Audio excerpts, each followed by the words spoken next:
Les 30 premières secondes, ces fameuses 30 premières secondes sont décisives pour présenter ce qui vous différencie, c'est votre avantage concurrentiel.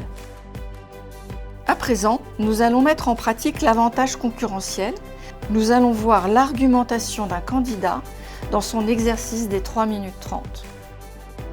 Le poste à pourvoir, c'est un laboratoire français dans le secteur de la pharma qui recrute son DRH pour accompagner son développement sur de nouveaux marchés en Europe. Bon, Christophe, ce que je vous propose, présentez-vous et puis ensuite on échangera librement sur le poste. Ok. J'ai acquis une très bonne connaissance du secteur industriel pharmaceutique, aussi bien en France qu'à l'étranger, où j'ai encadré des équipes multiculturelles, pluridisciplinaires, dans des secteurs industriels et dans les services. Totalement bilingue, j'ai aidé ces entreprises à se structurer, à se développer et à se doter d'outils informatiques très performants. Et aujourd'hui, j'accompagne une start-up toulousaine qui lance un produit très innovant dans le secteur de la santé. Le 3 minutes, quant à lui, va un peu plus en profondeur car il va chercher à développer votre avantage concurrentiel.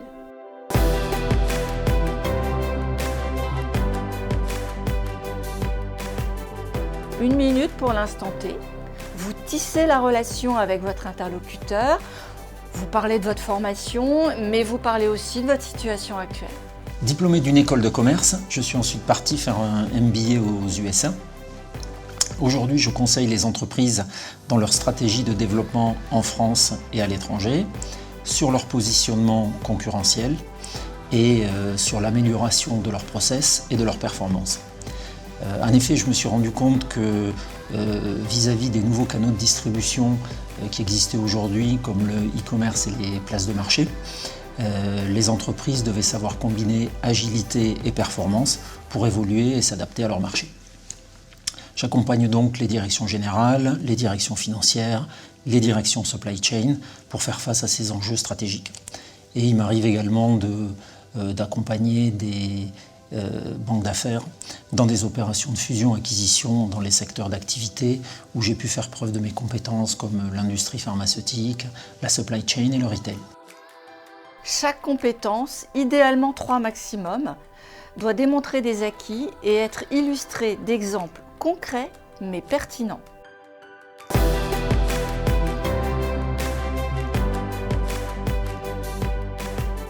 En tant que conseil, j'ai réussi un vrai challenge d'accompagnement d'une équipe de dirigeants en mode start-up dans le secteur de la santé. Nous avons structuré l'organisation des équipes R&D, nous avons recruté une force de vente dans un délai très court et nous avons également déployé un réseau de revendeurs en établissant des accords de distribution. Quant à la partie fusion et acquisition, j'ai participé à la recherche d'entreprises à l'étranger, à la négociation, à leur rachat, dans des environnements très multiculturels en Asie, en Afrique et en Europe. Chaque compétence doit démontrer des acquis et être illustrée d'exemples concrets et pertinents. Allez, maintenant on se dévoile. Dites pourquoi vous êtes là. Exprimez vos motivations, exprimez vos attentes, mais expliquez aussi ce que vous allez apporter à l'entreprise. L'idée, c'est que ce soit gagnant-gagnant pour tout le monde.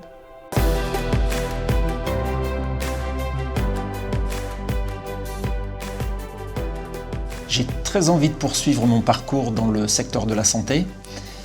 C'est un domaine dans lequel il y a de réelles opportunités en termes d'innovation, de croissance organique ou de croissance externe. Et comme vous êtes une société jeune avec la volonté de vous lancer à l'international, je suis convaincu que je peux vous apporter mon expérience à 360 degrés de dirigeant d'entreprise, mon dynamisme et ma maîtrise parfaite du développement de structures de toute taille. Et puis au final, l'environnement national et international pour recruter et manager des équipes multiculturelles, c'est un vrai challenge qui me passionne.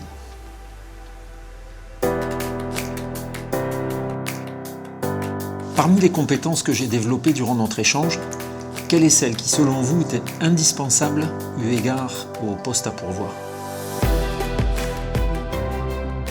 Adoptez la bonne attitude, parce qu'il est toujours plus facile de convaincre quand on est convaincu soi-même. Alors soyez authentique. Votre discours, si vous souhaitez qu'il soit assimilé par votre interlocuteur, doit être porté par la voix. Travaillez votre intonation, adoptez un ton dynamique, contrôlez le son, le volume.